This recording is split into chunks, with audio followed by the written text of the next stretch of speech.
বিসমিল্লাহির রহমানির রহিম। আসসালামু আলাইকুম। আমি সাতকে নিয়ে আসছি আমার বাবার বাড়িতে। এখন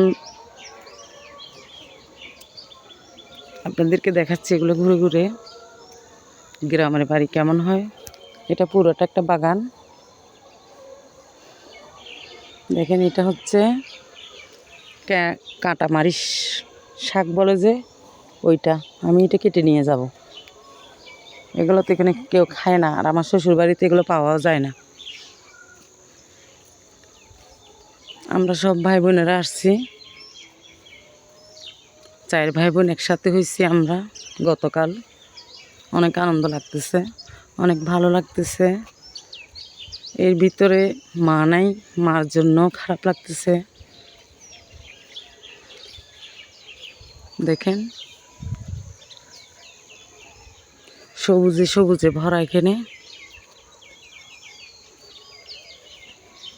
আমার মা মারা গেছেন, আজকে 3 বছর চলতেছে। আমাদের কাছে অনেক আনন্দ থাকলে আনন্দটা আমরা আনন্দের মতো উপভোগ করতে পারি না, যেহেতু মা নেই।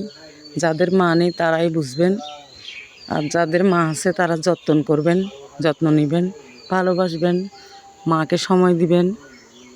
মা যখন চলে যায়, বাবা যখন চলে যায়, তখন সন্তানরা বুঝি আমরা মা বাবার অভাব কতখানি।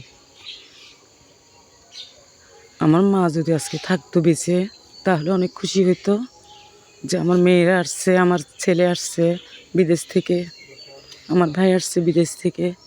সেই জন্য আমরা বোনরা সবাই আসছি।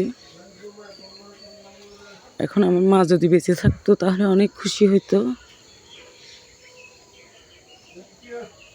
কিন্তু কি করব, সবার মা তো আর বেঁচে থাকে না। দেখেন,